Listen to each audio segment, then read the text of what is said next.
Good afternoon or good morning, everyone. Welcome to the next in the series of Helping Those Who Help Others workshops. We are excited to have a couple of speakers today talking about the intersectionality of ACEs and law enforcement officers.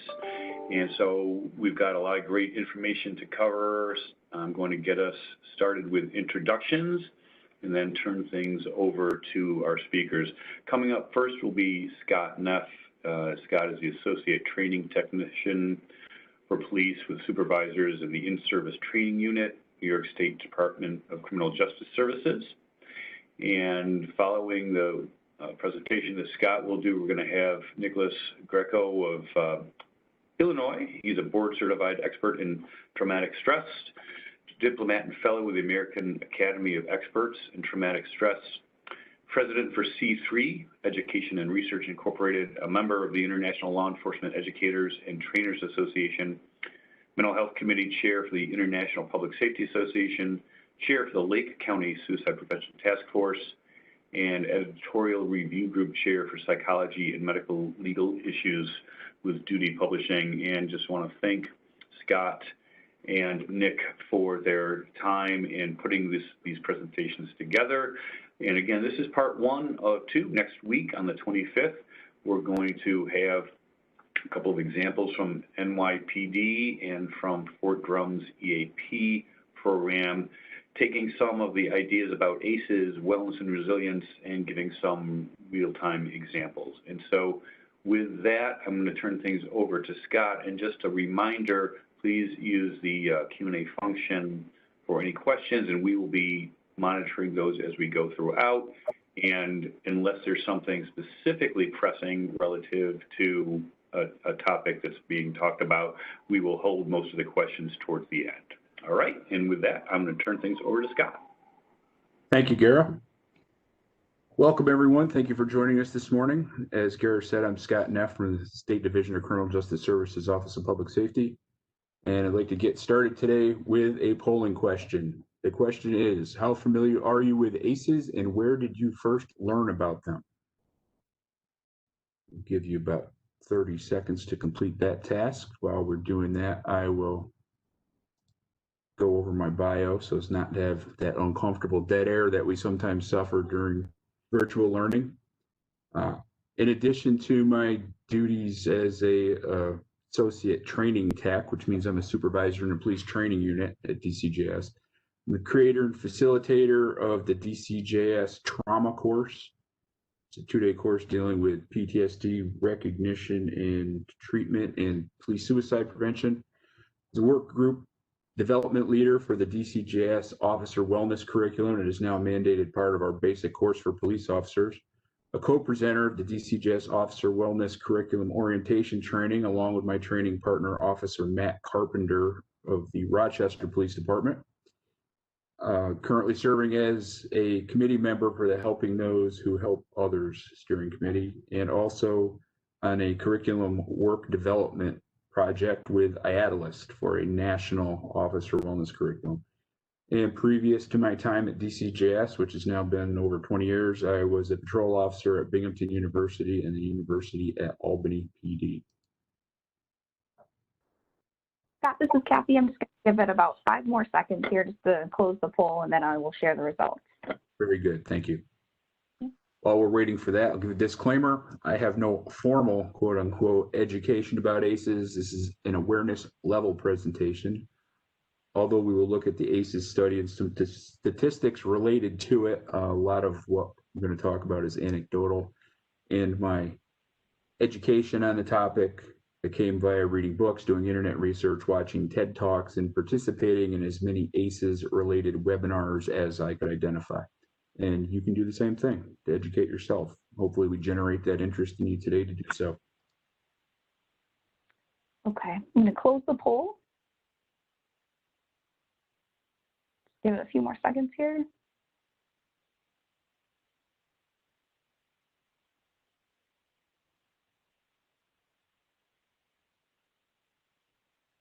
Five more seconds for people to respond, and then I'll share the results.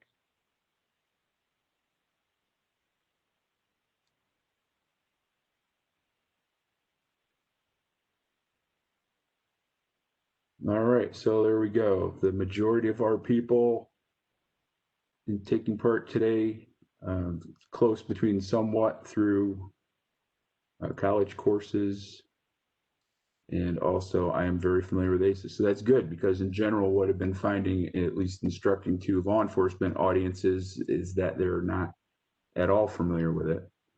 So, all right, moving on to today's agenda.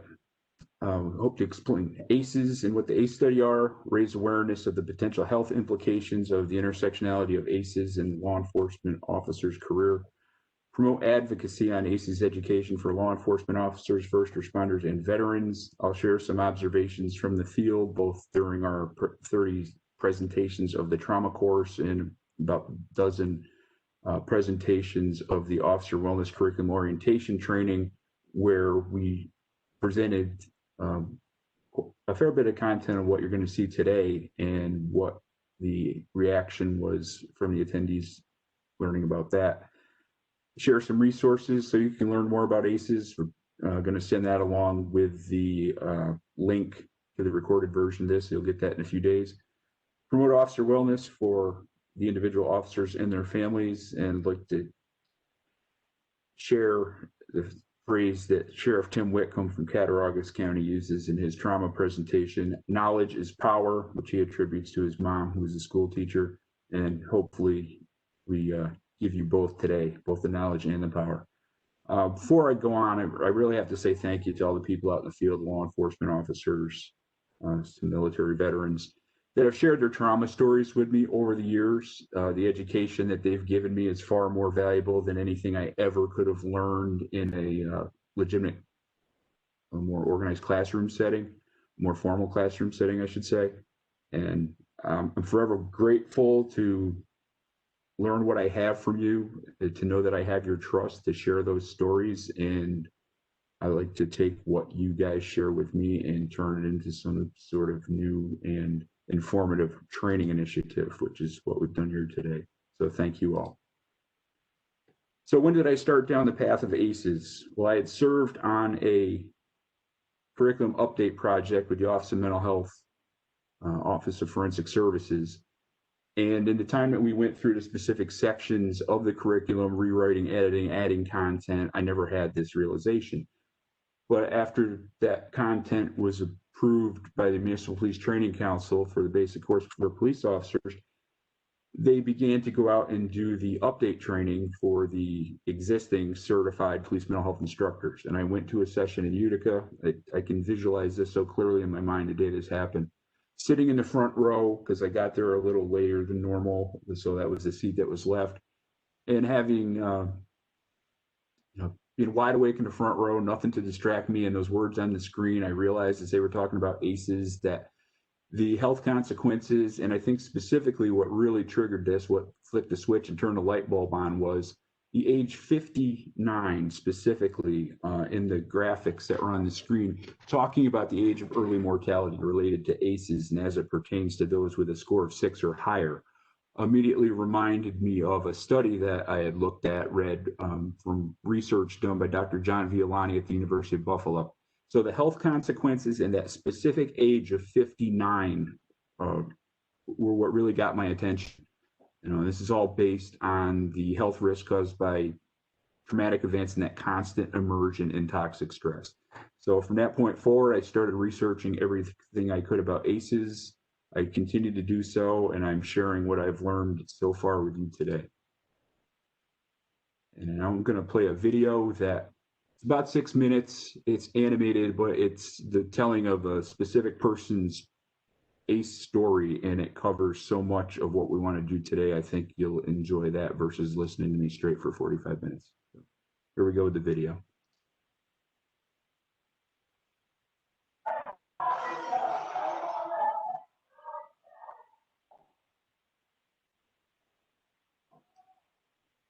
My parents don't understand.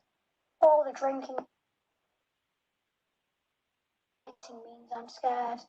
I'd like a cuddle, perhaps a bedtime story, but mostly I'd like them to stop shouting at me, and sometimes they hit me. Feeling scared every day and not feeling loved or wanted will change me for the rest of my life. Later, I'll have problems at school, problems with alcohol, and I'll get in trouble with the police. What's happening to me right now means I'm more likely to have serious health problems in middle age and die sooner than I should.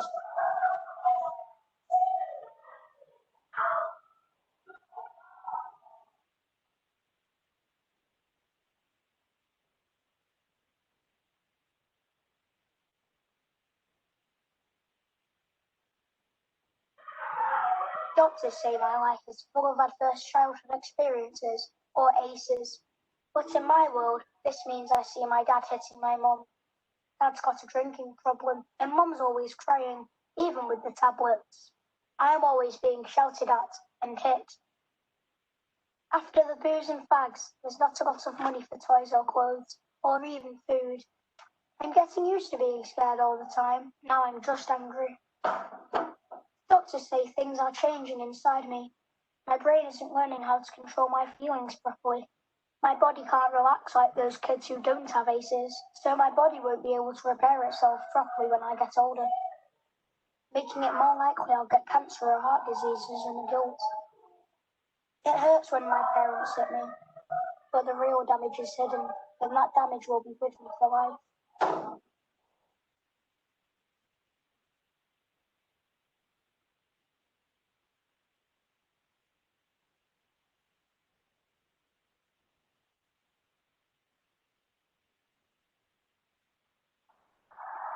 I drink and smoke. They say I'm out of control, but I'm not. It's just my way of coping with my ACEs. I've been in plenty of fights, but what's wrong with that? Kids' punches don't hurt half as much as when my dad hits me. I beat up a kid last week at school because he looked at me weird. Who cares? I ended up with more time out of school. Learning's not for me anyway, and the teachers don't care any more than my parents. I don't like the way anyone looks at me except my girl. She's 16 and pregnant, just like my mum wanted me.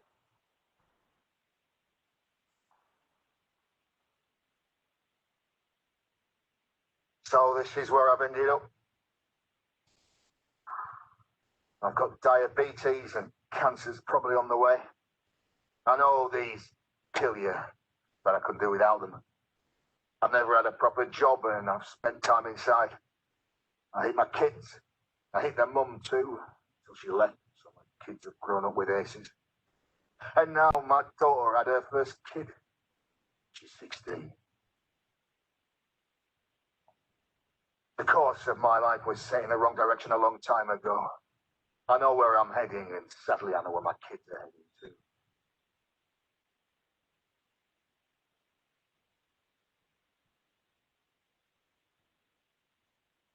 This doesn't have to happen. A little help in childhood makes a big difference to where life takes you. When I was a baby, the nurses noticed that my mum wasn't coping and helped her and explained how important my childhood is to the rest of my life. So, with a bit of help, she coped. The police came round after next door complained about the noise from mum and dad fighting. They asked how I was feeling. I told them I was scared all the time. Mum and dad got help. The shouting got better and the hitting stopped. I even got some bedtime stories. I still had problems at school, but the teacher asked me about what was happening at home. I got help controlling my feelings. It wasn't a lot, but it was enough. I'm now married with 2 children. I've got a job most of the time.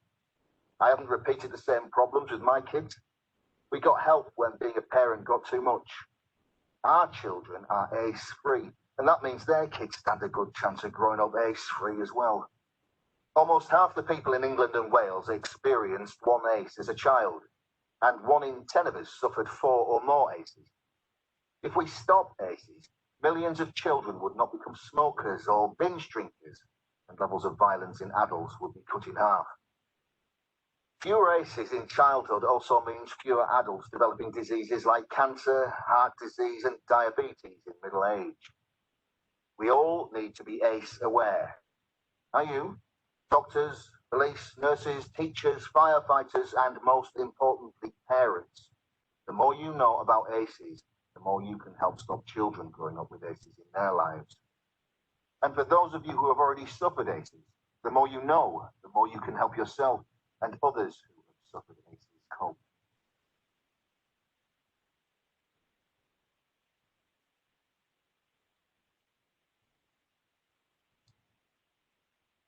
So I think the video does a good job of summarizing at least one person's ACE story, how that you could see in the first example, it was going to become generational, and the child in the video was going to be the same way as a parent in his instance. And then they talk about the educational process coming in and breaking the cycle. So awareness is going to be key for doing anything in these regards to making a difference for future generations. So what is the ACE study? Well, CDC partnered with Kaiser Permanente the mid to late 90s. They used Kaiser Permanente health insurance customers as their base. They're taking this survey as adults, but answering the survey as to their life experiences with childhood trauma, adverse events from birth to age 18. It's over 17,000 people taking this survey that these results are based on. And one of the things that a lot of people don't realize and assume otherwise when they first hear about the ACE study and the subsequent numbers and statistics that come out of it is that the participants were 70% college educated and 70% white. So as Dr. Burke-Harris, Nadine Burke-Harris says in her TED Talk, you know, you could no longer say that that's just those people in those neighborhoods. This showed it applies to everybody. Even the video example there was from England and Wales, and their numbers were similar to what we saw in the original study in the mid-90s here in the US. An interesting thing is what prompted the ACE study. That was not the original focus of this partnership between the CDC and Kaiser Permanente. They were actually doing a major obesity study, which led to the examination of childhood trauma. There was a female participant, 28 years old, entered this obesity study at over 400 pounds. In the course of 51 weeks, her weight was down to 132 pounds, and she sustained that weight for several weeks. And suddenly, there was, in a 3-week period, she regained 37 pounds. Dr. Vincent Fletty says in a video that I saw, pulled this content from actually, that at that point in his medical career, he thought that that weight gain in that period of time was physiologically impossible. So, shocked by this, they dug a little deeper with her to see what could have triggered this. And it was learned that it was a sexual proposition made to her by a considerably older male coworker. And upon further examination and exploration, she disclosed that she had been sexually abused by her own grandfather from age 10 to age 21. Knowing that this, well, at least appears to be a factor in her weight gain, they then did some more research with the rest of the participants in the study and found that 55% of those people taking part in this major obesity study had also been sexually abused. So that sent them down the path to doing the ACE study. So we look and talk about the ACE study. Where do the questions come from? There's 10 questions. Your score can be 0 through 10. The 3 types of ACEs included on the survey are under the categories of abuse, neglect, and household dysfunction. As the number of ACEs increases, meaning as your score goes up, 4 or higher, there are begin to be some serious health concerns. 6 or higher takes it to another level.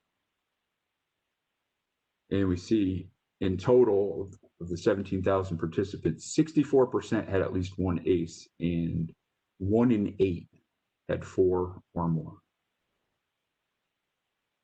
So you see here statistically, more likely to be a smoker, more likely to be alcoholic. ACE score of 4 increases the risk of emphysema, chronic bronchitis by 400%. But look at attempted suicide, increases that risk by 1,200%. So if we're talking about intersectionality of ACEs and law enforcement officers, and the statistics and background on the prevalence and severity of the issue of suicide in law enforcement officers, when you look at adding this additional, I don't know how else to describe it, but perhaps predisposition to the similar kind of health outcomes, and you've now combined your childhood experience with now the experience of your career choice that's going to go on, typically you're going to be on for at least 20 years, constantly having these traumas, constantly being immersed in more toxic stress.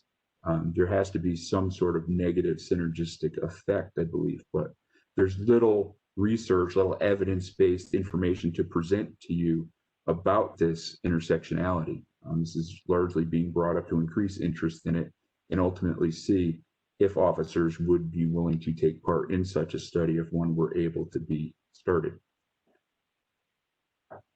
Now, when you talk about an ACE score of 6 or higher, now this is where we're talking about shortening the lifespan perhaps by 20 years. Again, that early mortality age of 59, again, common and referred to in the ACE study, also referred to in law enforcement health study. So again, similarities.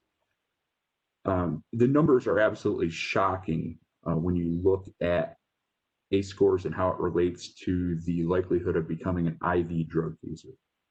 A score of 6 is a 4,600% increase in the likelihood of that. When you look at that in recent history and with the ongoing opioid crisis, things may be able to come into a little sharper focus when you realize these numbers and think about what it means to our current situation. If we look at this graphic of the ACEs pyramid that is done by the CDC, look at the area, the subjects within the oval red area. The correlation I see here is if we take adverse childhood experiences, perhaps replace that with the traumatic experiences a law enforcement officer has over the course of their career. And then instead of disrupted neurodevelopment, interrupted or damaged neurology and neurological brain function, it can actually have a change on the brain and the way you think, even your ability to think, as we'll see in a later quote. And then going on up the line from there with social, emotional, cognitive impairment, adoption of health risk behavior, law enforcement, most prevalent would be the abuse of alcohol. Disease, disability, and social problems. If you have limited protective factors and no intervention, you wind up with PTSD. This is going to change the way that you sleep, which affects your overall health and emotional health, disability, social problems. Officers can become withdrawn where not only don't they want to go out and interact with the public, they don't even engage and go to family functions at a point with their own family members and just kind of withdraw from interaction in society. And then we see the tip of the pyramid referring to early death, and that can be from a host of things.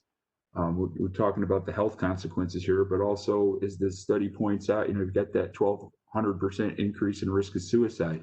And we already have that on its own within the law enforcement career from the stress there. So again, combining these two events in one person's life experience, what does that ultimately do to their health and to their longevity? And I don't think we don't have the scientific evidence to say. So we'll look at this further today and hopefully get us all thinking in a more analytical and critical fashion. One thing of note here is that the ACE score is meant as a guideline. This is not, don't go take the survey if you've never done it and find your score and you're sounding an alarm bell because you were a 4, you're a 5, you're a 6, what have you. They stress if you experience other types of toxic stress over months or years, then those would likely increase your risk of health consequences. Now, if we're talking about the law enforcement population, that's exactly what we're addressing and talking about in the officer wellness curriculum. You're going to have that throughout the course of the career. You have to understand that going into it. You have to have preventive measures. You have to be aware of it and do a survey, if you will, of your change in worldview to see if you're going towards cynicism and burnout and understand what the stress means and related health effects. So that is a legitimate concern. We know the ACE score, well, there's other things going on that, is again, everything we point out, this can happen, this may happen. This is not guaranteed just because you have a certain ACE score.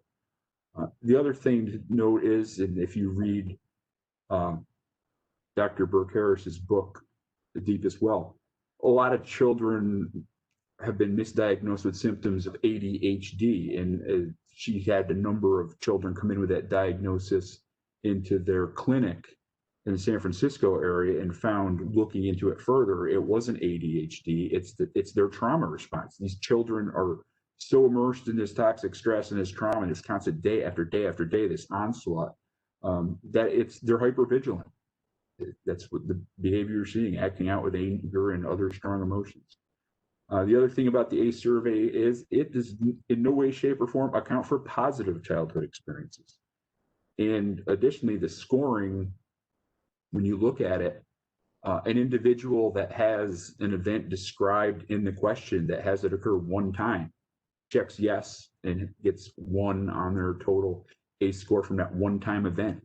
A person that has that same event happen day after day, month after month, year after year also gets the check and only gets credit for 1. So those two drastically different experiences, although the same event, one being one time, the other being over a period of years, are scored the same. So there are limitations to the scoring. So again, guideline, can, may, not a definite. And some of this apparently is being misapplied out in the field because just a little less than a year ago, one of the 2 doctors involved in the original study, Dr. Robert Anda, was compelled to make a presentation that was titled Inside the ACE Score, Strengths, Limitations, and Misapplications. So, slide here from that presentation references the strengths of the ACE score. It's a narrative or history tool, a communication tool to comfortably talk about life experiences.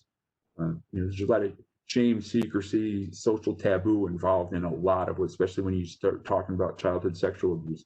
This is a way to generalize the experience. You can say your number without getting into the specific events that you incurred as a child to talk this out, perhaps seek professional counseling for the very first time.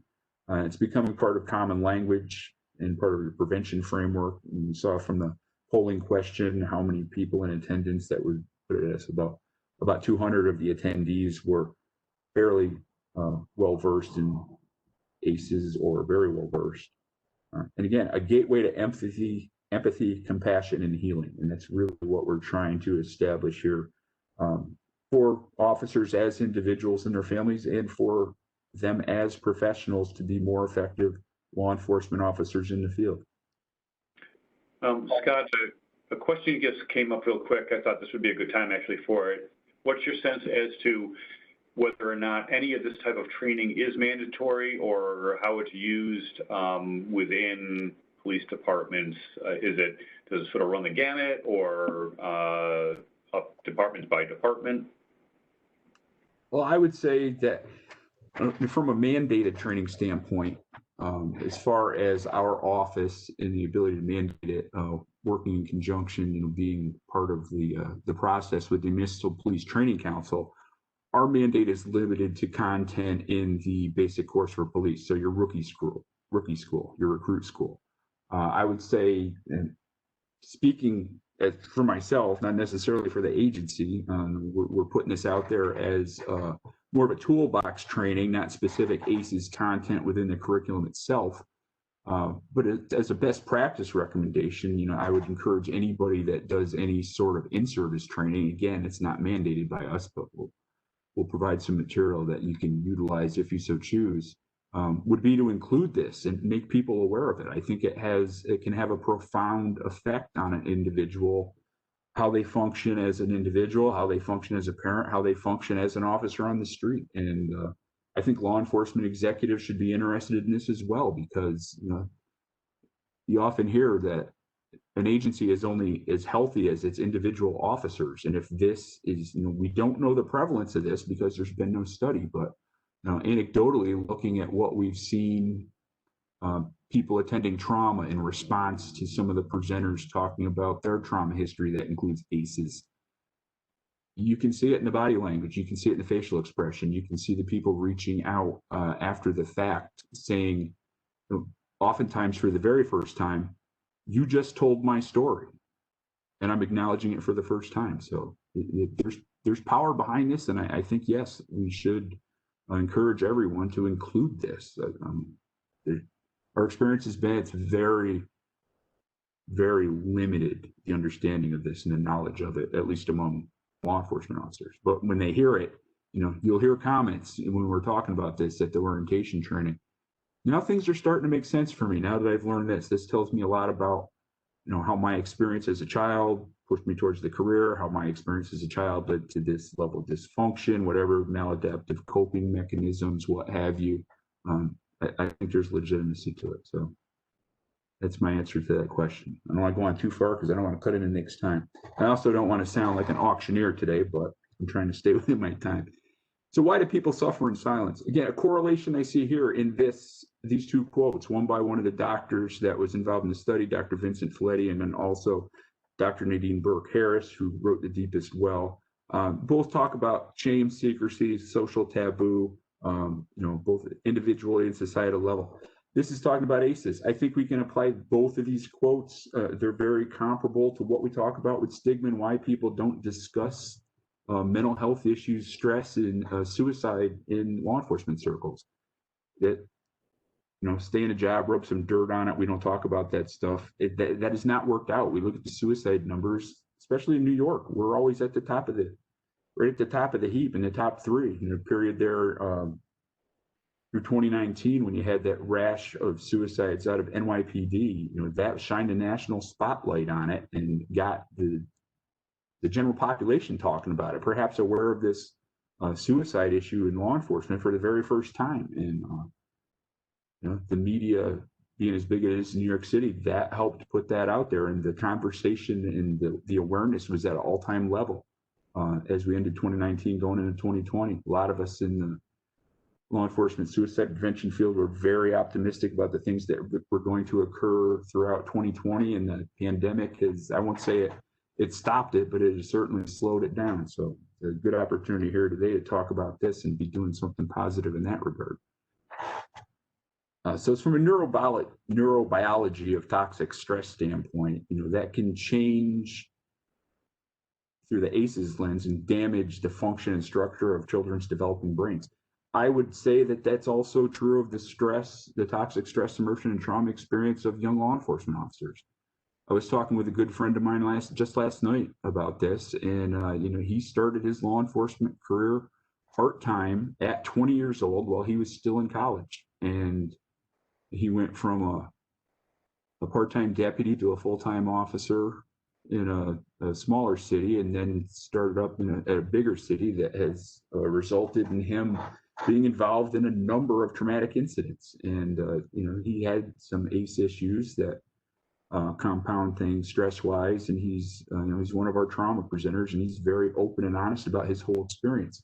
We'll talk about storytelling a little later, but this is an individual that not just shared his trauma story with me for me to have a better understanding. He's very transparent about it being a trauma instructor, to the extent that, and this really opens some eyes and gets people saying, oh my God, this could be me going that far down that path towards killing myself. Maybe not before they hear his testimony that day, but he speaks of sitting cross-legged in his basement with his Glock. He's sitting, he's got his hands like this, he's got the gun under his chin. He is half a trigger pull away from completing suicide, and his dog comes and sits in his lap, and he credits that dog with saving his life. He said if not for that response by his dog, he would be dead. And I'm getting that same every time I talk about this. This happens to me, or when I hear him talk about it, just right up the back of my neck, to the base of my skull, thinking about it. And that is what this open, honest, blunt, raw testimony that these people give in these type trainings really helps people identify with and step forward for the first time and raise their hand and say, I need help. And if not for hearing that story, do they ever raise their hand and say, I need help? So health consequences can impact every part of the body, leading to autoimmune diseases, arthritis, heart disease, breast cancer, lung cancer. So the health consequences are so severe. And as we saw in the video, and Dr. Burke-Harris speaks about both in her book and in her TED-Med, this can become generational. It actually put an imprint on your DNA and be passed on from generation to generation. We also saw in the video that when there was an education effort, that intervention, that education in the video for that family, because again, this was one person's story they're telling, but in an animated fashion, that broke the cycle. Before the education happened, that the young child in the beginning was going to be that same way as an adult as his father was, but they got educated. Now, he says these kids are ACE-free, making his grandchildren less likely to be, or less likely to have ACE issues and be ACE-free in the future. So we look at a quote from Dr. Vanderkolk from his book, The Body Keeps the Score. And it refers to the ACEs experience being a contributing factor to these health issues: diabetes, heart disease, cancer, stroke, and suicide. Which immediately, as I'm putting this together, I'm putting that quote in, I go, okay, the next slide is, we're pulling this directly from our officer curriculum orientation training, talking about metabolic syndrome, which again, like ACEs, when we talk about this with our law enforcement audience, yes, they're aware that they have high blood pressure, a high A1C, or type 2 diabetic, maybe type 1 diabetic, excess body fat, abnormal cholesterol, triglyceride levels, all making you much more likely to, increasing your risk to heart disease, stroke, and diabetes. So in the same manner, they're not aware of ACEs. They're not aware generally about metabolic syndrome. They may be aware that they have these individual components, but no one's ever told them that if you start checking off boxes 2, 3, 4 of these things, that's a whole new level of concern, almost the equivalent of getting to 6 on your ACE score or more from a medical standpoint. So, combining these two things and educating them as a package on all of this, I believe is where we need to go with this to make our officers healthier. Some in prevention, talking about it in recruit training, also as intervention in any sort of in-service efforts for more veteran officers that have experienced this already. It's not hypothetical to them like it is to your recruits. They've experienced it, but they don't necessarily have the education on what it means as far as health consequences. Again, I go back to the power of storytelling. Sharing your own trauma story. We've seen this throughout the course of almost 8 years now doing the trauma program, 3,000 attendees, I think 30 or 31 classes. It helps others understand their own life situation, empowers them to seek help for the first time. It's helping break the stigma of law enforcement officer mental health and having open conversation and pursuing actual clinical care. For the presenters that are telling the story, they pretty much right down to an individual say, this is part of my healing process, sharing this and helping others get healthier and be healthier because this story had them raise their hand and ask for help for the first time. And it's done wonders for me being able to design, create course content. So storytelling is a very powerful thing. There's no hypotheticals with it. People are telling their trauma history, very raw oftentimes. So we've made ACEs part of the wellness curriculum. We talked about the response we've seen to that. It's a teaching tool that other officers are using. I've seen that at some training I've been at.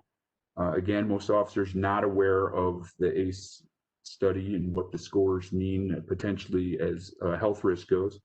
And you think about our trauma presenter, retired Air Force Master Sergeant Scott Aubin, talks about his childhood sexual abuse. And you see the people identifying with his story. Well, the thing I know for certain is they're not identifying with his law enforcement experience because he has none. So if he's telling this trauma history of an ACEs story, then combined with his trauma history as his time in the Air Force, not in combat, but as accidents related to aircraft, you have to believe that they're largely identifying with that ACEs, with that sexual abuse as a child. And that's why they're coming forward. And he's, again, another one of those presenters, just so open, honest, and raw about it. It motivates people in a way that they might not otherwise be motivated to seek help. So to know better is to do better. Again, I mentioned this before. You have limited protective factors. You have exposure to trauma, a constant cumulative type immersion and toxic stress, little or no aftercare intervention. Brain science doesn't care who you are, what your career field is. I go back to what another thing that Sheriff Wickham says. No one is issued an immunity card at the police academy. You're human. Brain science is brain science. If this is a situation and you've got this constant trauma, this exposure, and there's no intervention, there's really only so many outcomes we can expect. So a change in approach to training, we kind of spoke to that a little with the question that was put forth. Educate on ACEs, today's topic. understanding sleep science is critical. There are so many physical mental health risks related to sleep, improper sleep. People don't understand sleep science, and it's very bad in law enforcement. It's partially the job, and partially it's almost like a badge of courtesy. Yeah, I've been operating for X number of weeks on 4 or 5 hours sleep. Well, that's a red flag if you're doing that, and it's even worse that you're admitting it and don't see the danger in it. And also risk of operating in a fatigue state nonstop. You're talking about, if you're up a certain number of hours, that's the equivalent of a 0.05 blood alcohol content. If you're up even longer, that's the equivalent of a 0.10 blood alcohol content. So under a fatigue state, you're basically operating as an impaired driver, as an impaired person while you're trying to ensure the public safety. So when we talk about the fatigue state, we're talking about being compromised as far as cognition, recognition of threats, over responding to misperceived threats, the ability to think through complex situations, your reaction time, your balance, your coordination, all those things greatly affected operating in a fatigue state, very dangerous.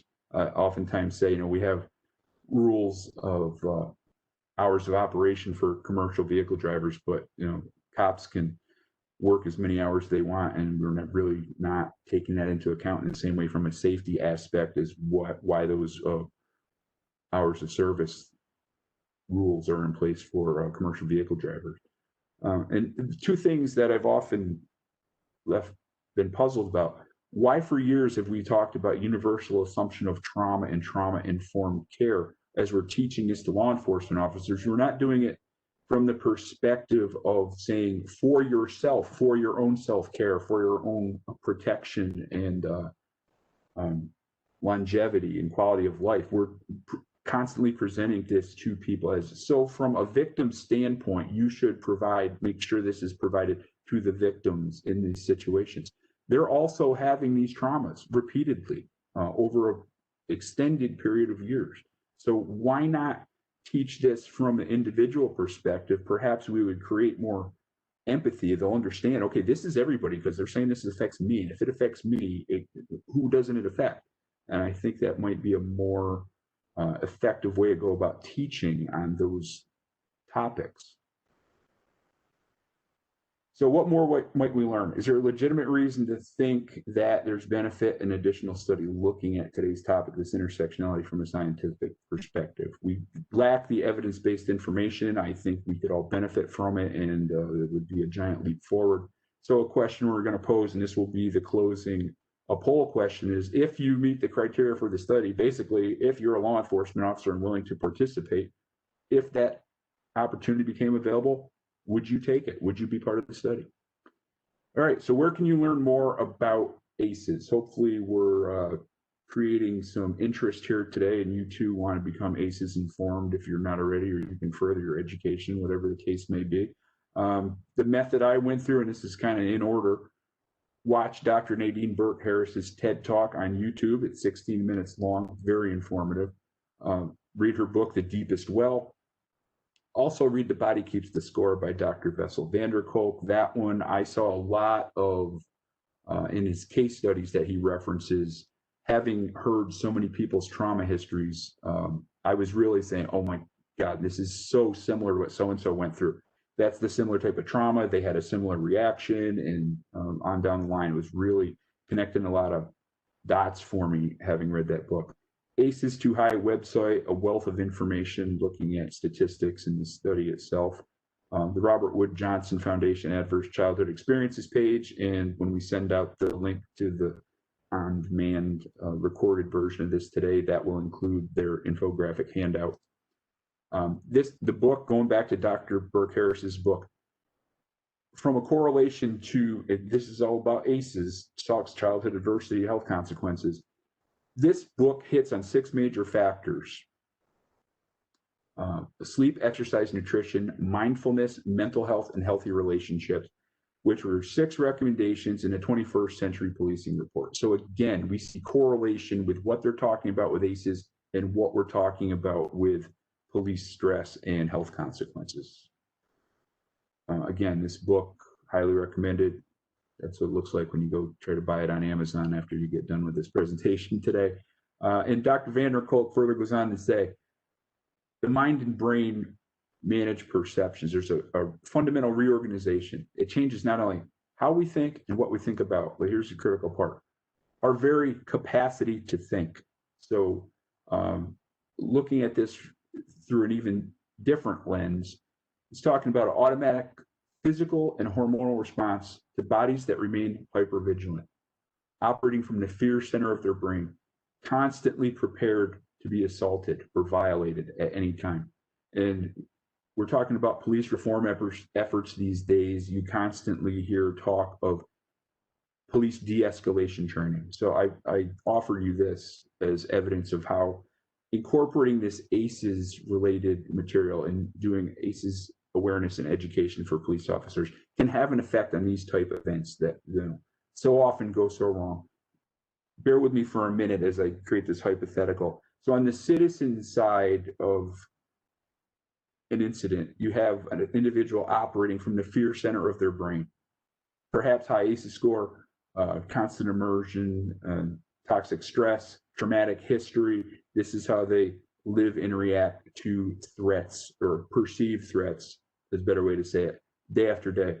Something they do summons law enforcement to the scene. The presence alone of law enforcement can take them to a new level, raise their alertness, raise their response rate to react to a perceived threat. Law enforcement's on the scene, that raises it one level. They respond to law enforcement officer, also traumatized, untreated, operating from the fear center of their brain. Presence raises to one level. Actions or commands raise the alert response level in the citizen even higher. This continues to escalate as they interact. Perhaps there's a fight, there's a struggle, there's a stabbing. They shoot at each other. Both survive, both injured, but both survive. So now they've been further traumatized. If history is going to repeat itself, there's going to be no intervention on treating the trauma and getting them out of that fear center functioning. So we've gone full circle, and the whole thing just repeats over and over. So if we start with the ACEs education and start to change that and have less officers operating in a compromised fashion, operating in the fear center of their brain, get effective PTSD treatment, we only have control in this scenario of the law enforcement officers and what we can do differently with them. And again, it's going to be incremental. It's going to happen over a period of time. But if we can change one side, knock out one side of the fire triangle, so to speak, we have to try. If this is something we can look into and you can start to make this change and make this difference, again, incrementally over time, we can start, I believe, to have better results, better outcomes in these type incidents. So now that you know all this, what are you going to do with it? Hopefully you're going to, if you're coming into this on the lower end of the knowledge scale on ACEs, what are you going to do? Self-examination, is there something you can do for yourself? Is there something you can do for a loved one or a coworker? Are you going to become an advocate? Are you going to somehow put this into some sort of in-service training effort? Can you now as an individual be healthier or pursue being healthier based on what you learned and what you could potentially, what additionally you could learn? Could it make you a better spouse or a parent? Can it make you a more effective law enforcement officer? All right, so here's our final polling question. If Kathy will put that up, and I will close out so as not to impinge on Nick's time. Thank you for your attention and interest in the topic today. If there's anything I can do for any of you related to this, just help as an individual, help in a training effort, whatever, there's my cell number and both my work and personal email addresses. I thank you for your time and attention today, and I'm going to stop sharing the presentation and turn this back over to Kara. Thank you, Scott. And there's some questions that I'm going to save towards the end of the presentation. I want to make sure we have enough time for Nick's presentation, and then for both of you, and you don't have to answer now, but if we don't have time to go through all of the questions, perhaps I can send them to both of you to respond in a sort of a narrative format afterwards, if that would be acceptable. Absolutely. Great.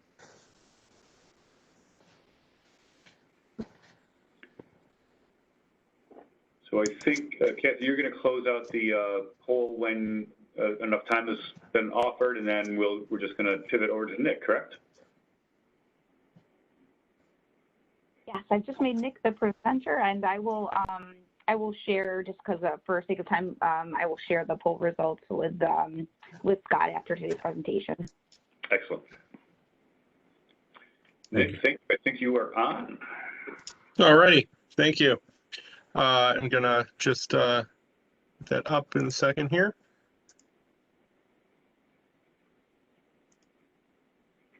Okay, and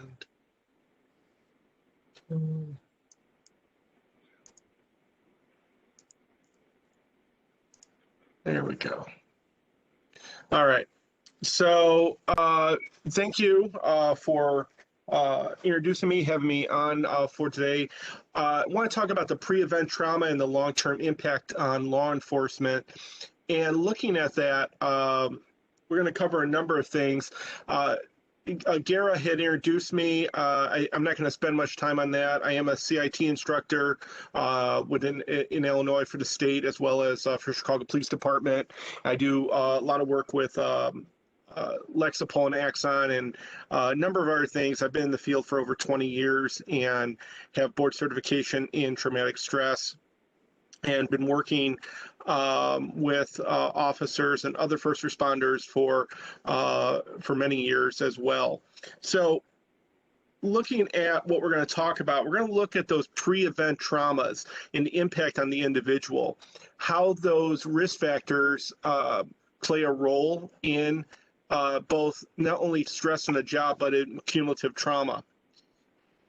So the A.C.E.S study, what was interesting, Scott and I were talking in the weeks before this presentation, that when we did a lot of our research and even over the years, have not seen really any specific studies with police officers and ACEs in terms of police officers who have adverse childhood experiences. What we find is that everything is a part of a CIT training as to teach officers about other people's ACEs, but not necessarily about officers who may come on the job and have some of their pre-event traumas. And I think that's an important thing that we need to start thinking about, especially at the recruitment and academy level. Now, we just to highlight these again, if we look at abuse, neglect, and household dysfunction, and those three types of ACEs, and if we relate those also to the biopsychosocial model, you have potentially a biological predisposition, as in what Scott showed in that video. You have that little boy whose parents have a lot of issues, and more than likely there's depression along with the alcoholism, but what goes along with that is the biological predisposition. And you saw untreated, unremitted, the young child keeps going and becoming a teenager and adult, and then the cycle keeps repeating itself. How do you break that cycle? You break that cycle by having proper intervention, people who care. But from the biopsychosocial model, the predisposition, but then we have the psychological impact, seeing the physical, emotional abuse of your loved ones, being a victim of that physical and emotional verbal abuse, as well as a sexual trauma, emotional neglect, physical neglect, that's all impacting on the psychological well-being of an individual. And then from the social aspect, the run-ins with the law, the mental illness within the family, the mother being treated violently, divorce, substance abuse, relatives who are incarcerated, all these type of things start compounding. So when you look at that biopsychosocial model, all these things in the ACEs are hit on each level. So when we look at law enforcement, those pre-event risk factors are very similar to what we see in the ACEs study. A history of family instability, family history of psychological problems, if there's a history of abuse, early losses, whether it is family divorced, family had got upended, they lost things, there were dysfunctions within the family. As the child gets older, there's trouble with authority. And then there's genetics, that family history of post-traumatic stress, as well as depression. And you look and say, well, why would some of these people become police officers in the first place? Well, it's that sense of justice. It's that sense of looking to belong to something as well. So the things that we look at as very highly regarded, in which they are. However, some of these things as well are in the background and can impact the individual on a daily basis, impact the individual negatively on the job and in their personal life. Some of the other pre-event risk factors, we look at that absence of social support. And once again, you're a child. Who can you turn to if not your mother or father? And your mother and father are compromised, whether it's mental illness, inability to cope, alcohol, substance abuse, incarceration. Those are things that have a huge impact on a child. And who can they turn to? And oftentimes it's no one. And you see that goes into this anger and this irritability. And the earlier that someone has some of these issues, the earlier they may also develop depression or anxiety and early substance abuse. They have no model. So they're developing ineffective, poor coping skills. There's no one to mimic, no one taking them under their wing to say, hey, this is how you handle things. This is how you handle stress. So when we look at general risk factors for trauma, severity, duration, and how close you are to it. And then also, how about your family, your mom, your dad, your brothers, your sisters, your first-degree relatives? Do they have a history of depression? Do they have a history of trauma? Do they have a history of anxiety? All those things are general risk factors that we find. Now, for law enforcement, when we look at trauma on the job, developing post-traumatic stress, they are at risk to become more distressed by some incidents than others. Yes, they do have resilience. A lot of law enforcement officers are very resilient. However, when an incident can be personalized, so oftentimes the example people say is, well, I was at an MVA and a 5-year-old boy died and I have a 5-year-old boy at home. True, that is probably the epitome of identification with the event and victim. However, if you take somebody who has ACEs, somebody who has been traumatized, and they have to respond to a domestic incident or a child abuse case, and they've been abused in their own life, and they were abused at that same age as the victim that they're working with, that right there is a huge personalization. It's something we call transference and countertransference, and they have that ability to over-identify with the victim because they were a victim at one point themselves. Police officers also who injure or kill someone out of necessity, a life and death situation, they also have a greater risk of developing post-traumatic stress than depression or an alcohol abuse problem. Now, what's interesting, and especially this is why I would love to see more research on ACEs and law enforcement, because first responders have an emotional response to trauma that's not fear or horror that we see in the civilian population, but they actually have anger and guilt. And that anger and guilt, we know from the ACEs study, is very prevalent. And we see anger and guilt, especially in the adolescent population, as into adulthood. And anger tends to be a very significant post-trauma issue. Pre-existing anger, once again, pre-existing anger from ACEs can also influence development of PTSD. But post-traumatic stress also increases and is associated with that anger. When you have people who will self-medicate, alcohol is very easy to get, and self-medicating with alcohol and other substances is very common. A lot of individuals, when we look at the symptoms of post-traumatic stress, we talk about re-experiencing the event, avoiding things that remind us of the event, the hyperarousal symptoms, the poor sleep, poor concentration, the irritability, the hyperarousal and hypervigilance. And we see that hyperarousal when someone is subjected to repeated frequent exposure to traumatic events. Now, it's a culmination, and we're going to get into cumulative trauma in a little bit. Those daily low-level stressors run a greater risk in individuals than one isolated traumatic event. It's not uncommon for me to see officers 20, 25 years in the job that have an event they may have had before, a house fire, an MVA, but it was just the straw that broke the camel's back this time. It was the final nail. It was like, this was enough. And it's because it was all those events building up over the years. And not to mention the long hours, the physical exertion, the potential for interpersonal conflict with staff and command, as well as budgetary constraints, as we all see with unfunded mandates and budgets that keep getting cut. What's interesting in the civilian population, when we look at post-traumatic stress, we have about a 9 to 15% of new cases that pop up, and over the lifetime, about 8% in the general population. With women, we see about 10.4% and 5% among men, and this is due to sexual abuse that is more often perpetrated with women than men. However, there's a debate about that as well, because men may not be as forthcoming as women when they have been sexually abused. Something also interestingly enough is we have these up to about 15% of subsyndromal presentations. And what subsyndromal is a fancy word for you're not meeting the full criteria.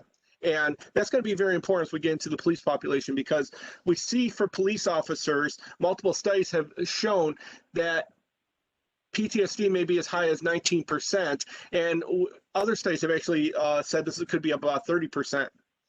There's 29% of post-traumatic stress for U.S. troops. Now, we have a big feeder that comes through. A lot of our military people become police officers. So now here's another concern. And it's not to say that they're not going to be good police officers. I mean, phenomenal police officers. The thing is, we have to be aware of some of the things that make them really good police officers, but they have also potentially things that may be unresolved that they're bringing with them. So they don't have necessarily a clean slate to go on within their policing career. And this is why I'm a strong advocate for prevention and counseling, as well as individuals to get and deal with their daily stressors, on a weekly, monthly basis, rather than have them build up over 10, 20 years and then retire and then have this whole weight on their shoulders. We have about 900,000, give and take, sworn officers in the U.S., and this 19% rate of PTSD is not necessarily a single event. It has a cumulative effect. There's multiple stress-related experiences and events. And we see in officers, 34% may not actually have PTSD, but are very close to it. They're subsyndromal. They have those symptoms, but they don't meet the full criteria. That doesn't mean they're out of the woods, though. Those are the ones we definitely want to get into treatment and counseling. And for anyone who's a command officer, who's in command staff, don't throw your good officers away. If you start seeing some of these things, if you start seeing that somebody needs help, get them the help and have them come back on the job. Don't throw a good officer away. Because a lot of these guys, there's many officers who have suffered post-traumatic stress, who've had a number of issues, and they come back to the force resilient, they've recovered, and they're stronger than ever. So I want to put that disclaimer out there. The stressors, we can break these stressors down a little bit more. Obviously, the operational things, the OISs, the MVA, the domestics, all of traumatic incidents, of course, but then occupational. Once again, think of that biopsychosocial model, all the things that are impacting an individual here. Mandatory overtime, missing family time, missing those events, those milestones. Organizational, punitive policies against first responders, treating them as liabilities rather than assets. Once again, do not throw good officers away. Think about keeping the people you have and making them better, helping them get better.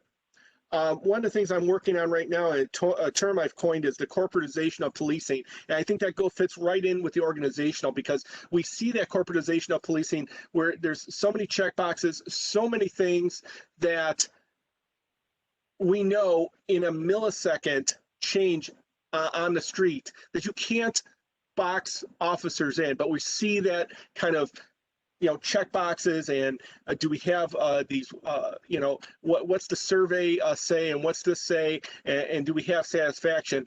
And I understand where that's coming from. However, some of this is a lot of armchair quarterbacking, and that fits into that organizational perspective. Situational, of course, divorce, illness, death in the family. Contrary to popular belief, the divorce rate, while it seems high, it's actually on par with the normal population, with the general population.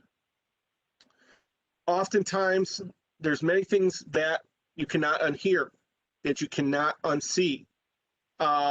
You might go from an MVA or an OIS that you're a part of, and then from that MVA, you have to go to McDonald's to deal with someone who's complaining and who's starting to ruckus about not getting enough chicken McNuggets.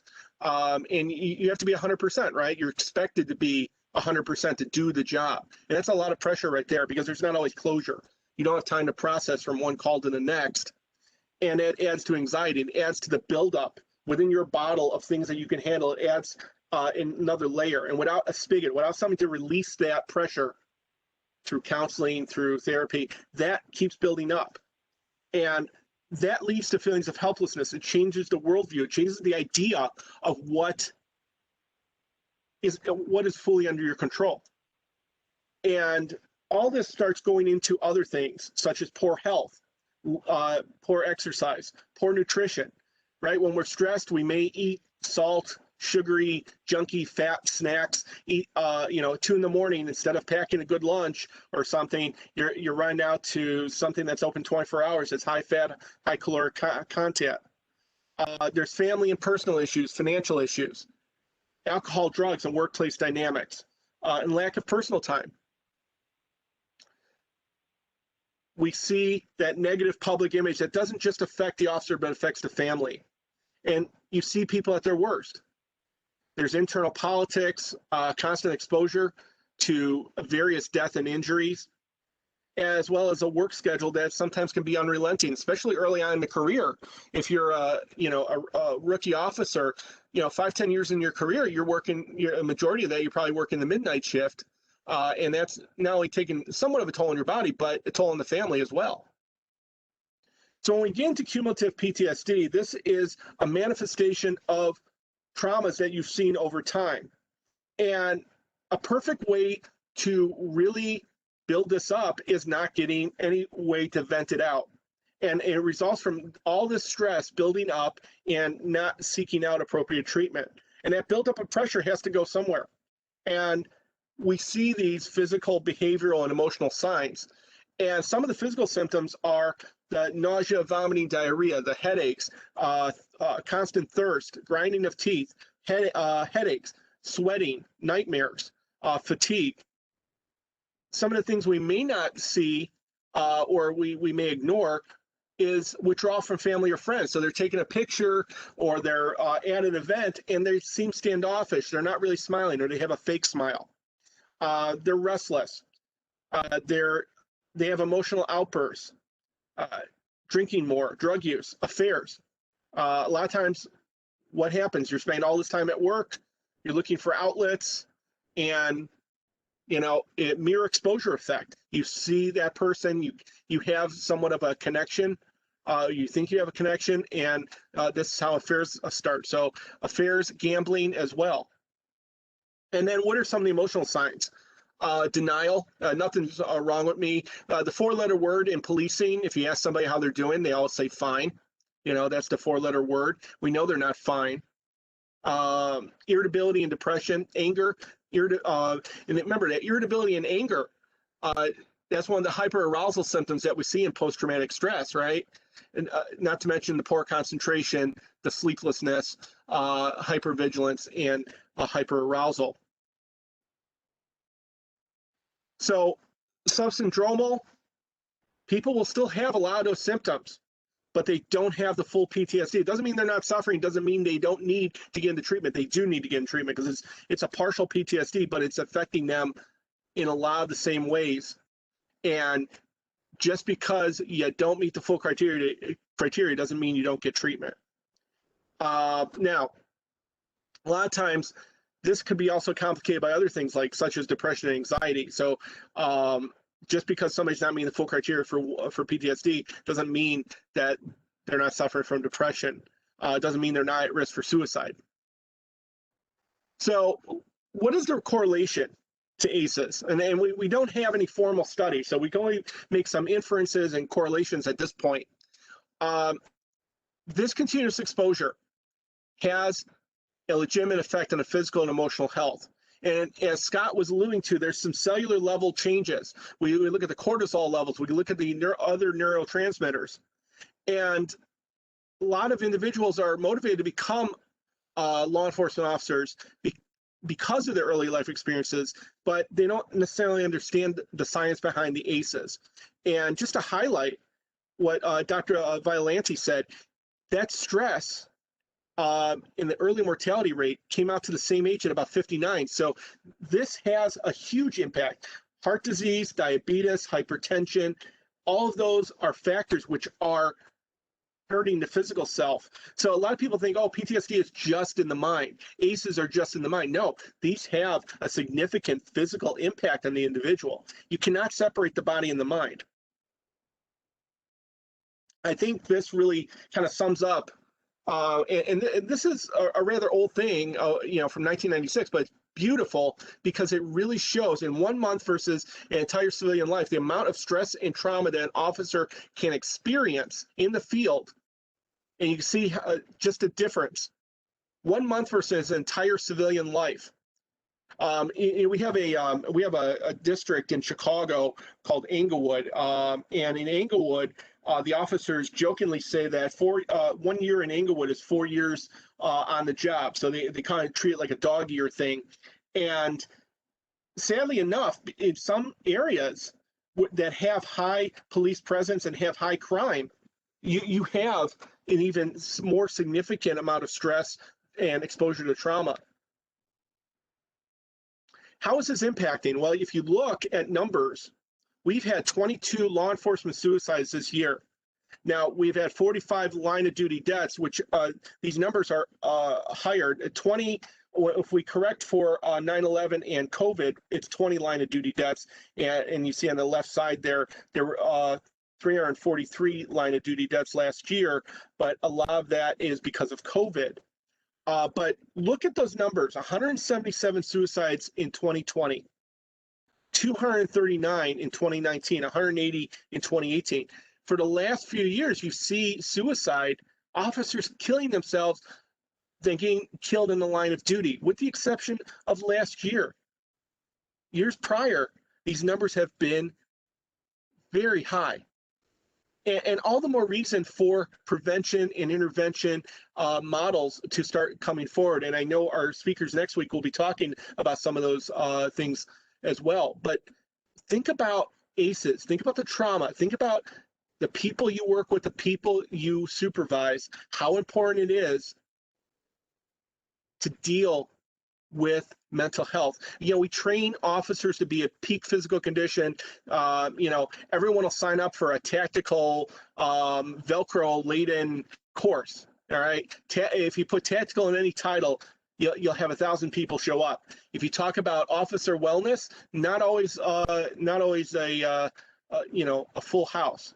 If you say maybe tactical officer wellness, then you get everybody to show up. I don't know, but the whole idea here is we have to start treating physical wellness and mental health wellness as one. We have to just make it officer wellness, taking care of the physical as well as the mental side of the body as well. One of the things to call your attention to is when we think about those cumulative traumas and not dealing with things. 1 year post-retirement, we see a high rate of suicide. Really, the first 3 years after retirement, especially for people who haven't dealt with their traumas, that all comes back to them full circle, because now they're not running code 3 to anything. They're not going and popping Red Bulls and hanging out with the guys and gals, their other brothers and sisters. They're alone. And they're sitting in front of the TV or they're fishing, and all this stuff is popping into their head, which is, incidentally, part of some of the symptomatology of PTSD, intrusive thoughts popping into your head. If you haven't dealt with this stuff, you have all the time in the world to deal with it now, and it becomes too much for an individual. And this is where we see high rates of suicide in retired officers. And contrary to popular belief, These are active officers. Our active officers who died by suicide are not in a problem setting. They're not terminated or on admin leave. That's a very small proportion. You have a lot of them who are active duty. So these are people under our noses right now that are suffering in silence. That constant exposure to trauma can oftentimes make somebody a little bit more desensitized to violence, lack of empathy, lack of remorse, make them numb and callous. They may internalize by having anxiety and depression, especially if they're predisposed. If they have a first-degree relative with anxiety or depression or PTSD, they're more at risk. They may also take risk-taking behaviors, may be more aggressive. Once again, as Scott was alluding to, if there's a situation on the street and you have two individuals, both the officer and the person who have ACEs, Scott gave a great example. They're both lacking some of those coping skills, lacking that ability to go from 0 to 60. And, you know, when we talk about de-escalation, we talk about how to handle things in a crisis. That's what we're looking at. High clinical risk, those at a high clinical risk, if there's been a serious line of duty injury, suicide of a coworker, anything that involves a child, whether it's an injury or sex crime or a death to a child, across the board, that's going to affect every law enforcement officer. Prolonged exposure to death and dying, mass casualty events like 9/11 and Boston Marathon, when the victim's a first responder, any incident where somebody says, hey, I'm lucky to be alive, I'm lucky I got home. Negative media attention, which today is a ton of that. Organizational or personal betrayal, whether it's wife, husband, partner, organizational from the department itself. The impact of stress, anger and resentment. And you saw in that clip that Scott showed how that boy grew up and that anger and resentment that stews over. But this also results in headaches, constipation, neck pain, a lot of physical symptoms, somatic concerns, insomnia, helplessness, worthlessness, changing of the worldview, depression, problem concentrating, emotional control issues. Now, just because you have a stressful job doesn't mean you're going to have or develop post-traumatic stress. However, without having that emotional release, without having a spigot, without having a way to release that pressure, a pressure relief valve, i.e. counseling, you're at higher risk for PTSD. And hypervigilance tends to be a very commonly reported symptom. And people talk about being keyed up and on edge, unable to sleep, self-medicating for sleep. And how do they do that? Well, over the counter with Benadryl or alcohol. Alcohol doesn't give you great sleep, but when you want to go to sleep, drinking alcohol will put you out, but you'll wake up in the middle of the night. Stress from work becomes addictive, whether it's excessive drinking, sex becomes an outlet with affairs, a need for speed, gambling. Remember, changing the worldview from all these stressors. When people are dying around you, life becomes too short. So that taking on that risky behavior is an adrenaline rush. It's also that adrenaline rush is what prevents the person from thinking about all these things that are bothering them. In the absence of proper counseling, that adrenaline high keeps them going.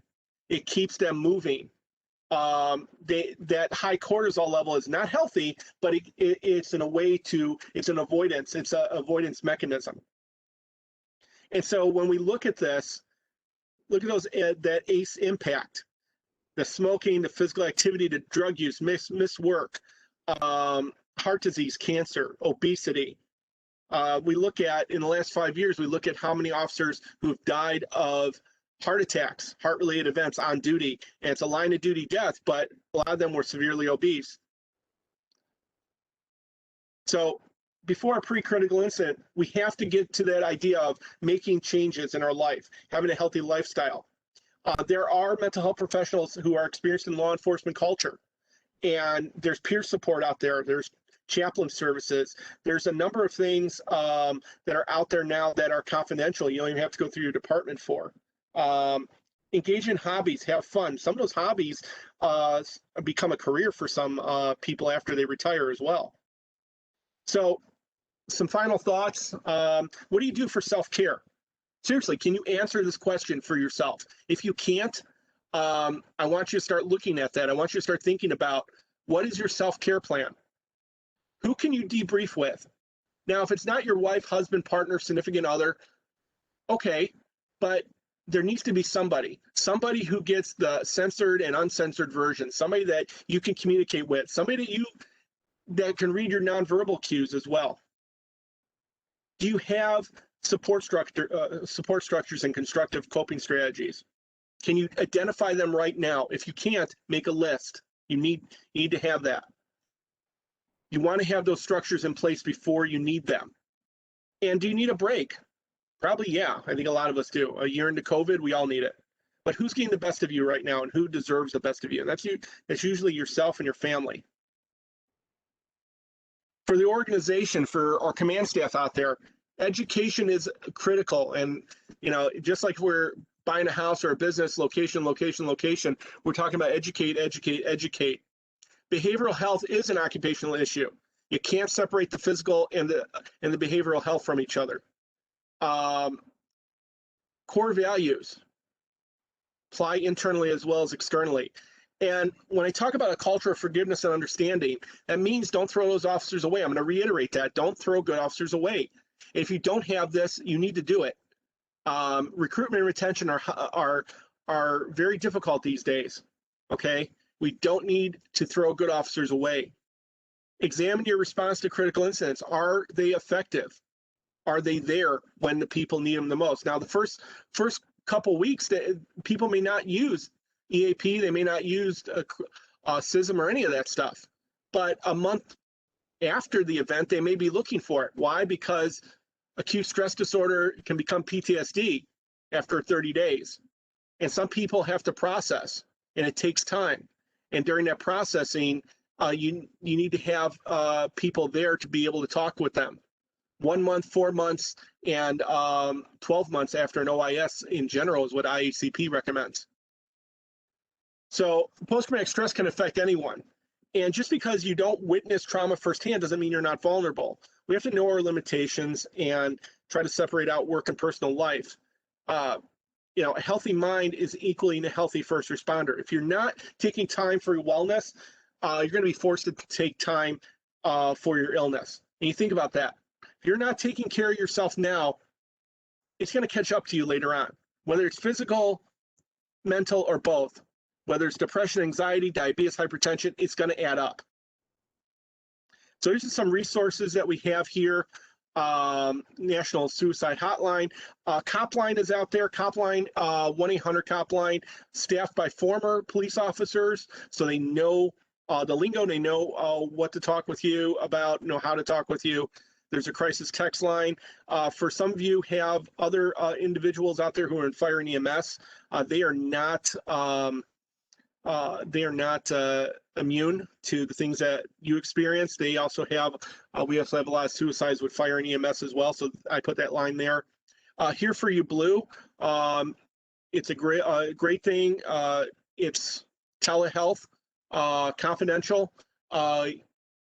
Therapists, nurses, people within your state, you can get care for, and people who can, you can do telehealth. Is very affordable per month, covers the whole family, and some that you may want to look into.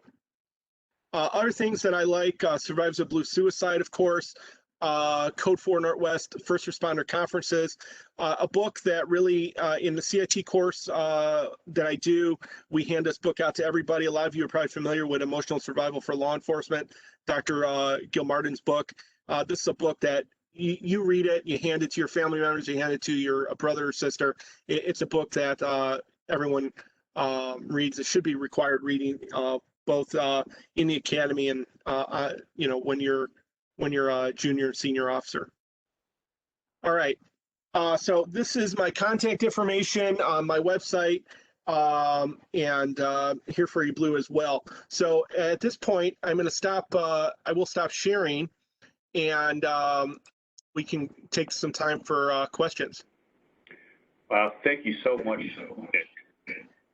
Lots of fantastic information to digest, and I'm sure we could spend a lot more time on this. And so I just want to highlight something that you said towards the end there that I think was really important to remember, that from a critical incident response, it's a marathon, not a sprint.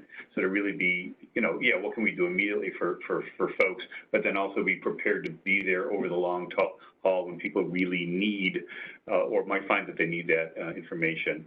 So we have a number of questions, and I know we're bumping up against time, so I'm going to throw some out, and at yours and Scott's discretion, I've been tracking these, and we will get them to you if it's okay, perhaps to respond afterwards. So a lot of questions around training. Is there any New York State training approved for law enforcement and corrections? So Scott, that one's probably more geared for you. Well, the officer wellness curriculum that's mandated in the basic course is available for dissection. Use the whole thing, use what pieces you like for development of in-service efforts. Anybody wants to reach out to me, I can provide you a Google link to access that, and along with a host of resources to supplement it. Okay, thank you. A few different questions around treatment in general. So, Nick or Scott, so as a clinician, recommendations on how to support law enforcement without getting into the weeds on traumatic experiences, what kind of treatments are offered. So anything specific from a treatment or interventionist perspective for clinicians who have the opportunity to work with first responders, police, fire, EMS, et cetera? So really, I think if you're if I'm understanding the question correctly, it's this is a clinician asking how to get involved with both how to get involved, as well as are there specific treatments or interventions if they're in the midst. And then the other part of the question was how to open up the door about ACEs and past trauma without necessarily, going too far down that road, like wanting to understand about ACEs. Let me make sure I can get it here without getting too in depth. So we're trying to walk that line. Well, yeah. I think really, if you go down that road with ACEs, you're going to have to commit to it. You're not going to be able to open up that box and close it because you're looking at, when you're looking at past traumas and such, a lot of those things have built up and they're cumulative. So you're not going to be able to say, okay, well, let's just talk about this part and I don't want to go any further back. You got to be careful with that because if you go in, you're going to have to go in with that. Now, if you're a clinician, of course, we're dealing with EMDR, narrative exposure, cognitive behavioral therapy, interpersonal therapy. There's a whole litany of great therapies out there. If you're a new clinician and you're just wanting to work with police officers, I would shadow someone who's already working with police officers. Don't just put up that shingle and say, I'm going to work with cops, because you may not be prepared for what you hear. Some of the things that you're going to hear, you don't want to traumatize yourself, but you also don't want to have that, oh my gosh moment, because there have been clinicians where they go in with great intentions and they're not prepared for it, and they start crying right when the person's talking to them about all the events. And that's kind of an extreme thing, but however, we just want to be, for our clients, for our patients, we want to be 100%. And so I would say that if you're going to commit to this, you know what you're getting into. And secondly, your client is going to take you down a road and you have to be willing to go along with them. You can't just say, well, you know what? Yeah, there's a fork in the road. I'm going this way. You go that way. If you're going in for ACEs, if you're going in for working with post-traumatic stress, you have to be in for the long haul with them, because you're going to unravel a lot of things. There's going to be, and it's going to be a rich history. And remember one thing, early on in my career, I would tell, and I still do, I would tell people, if they've shared an experience with me, a post-traumatic experience, I would tell them that they're going to feel, I would say this, I tell them right now, you're going to feel like crap, because by the time you see me next week, you may not want to see me next week, but I want you to know I'm here. I want you to know to give me a call. And by telling them that, it helped them. Some called me, some didn't need to call me, but all of them were showing up. Why? Because talking about the trauma is traumatic in and of itself. We have to remember that. So, and little things can be triggers. It could just be a, picking up the phone, and it reminds them of when their father picked up a phone and hit their mother with that phone. Just, and so those little things that we take for granted, just going and getting a glass of water or something in the kitchen, can be a trigger for someone with a post-traumatic stress and somebody with ACEs. Thank you, Nick. Gary, I'd add to what Nick said. I put together a work group of clinicians, and we're working on our content and hope to deliver a law enforcement culture 101 training to increase the cultural competence of those already working with law enforcement officers and first responders, and those that hope to. And we should be putting that training out available virtually sometime in March. Excellent. Well, and should you be so inclined to maybe do a little intro of that in this format, why, I'm sure we could afford that opportunity. I think people are hungry for that, right? Absolutely. So, and to both of your point, you can be really well-intentioned, but a starting premise should be do no harm. So if you're in this work and you're working, specifically you want to work with first responders, police, et cetera, it's got to be from the premise of do no harm. And so the more we can educate clinicians, no matter where they are in their own trajectory, certainly the likelihood of a better outcome. I want to be mindful of time. We've got a few more questions, which we've captured some great comments. I don't know if either of you have had a chance to look at some of the comments in the Q&A, but very appreciative.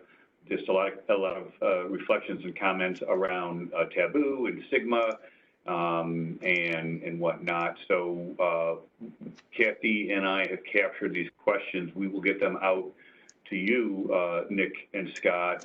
And, when you get a chance, if you could send your slide decks, once we have the archived recordings, we'll put those in PDF format and get them out to everyone who registered today. Just as a reminder to folks, if you're not aware, on March 9th, we're going to be doing a corrections panel discussion, specifically looking at suicide prevention and concerns within the corrections community.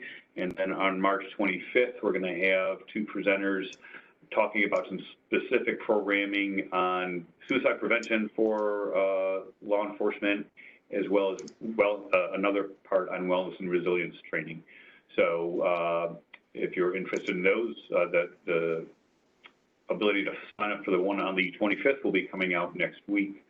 If there's nothing else, thank you both so much for your time, your expertise, and your passion and dedication to this topic. Really important work. Looking forward to next week's workshop where we hear from NYPD and from Fort Drum EAP. Thank you, Gary. Thanks for the opportunity. Thank you again. All right, be safe, be well.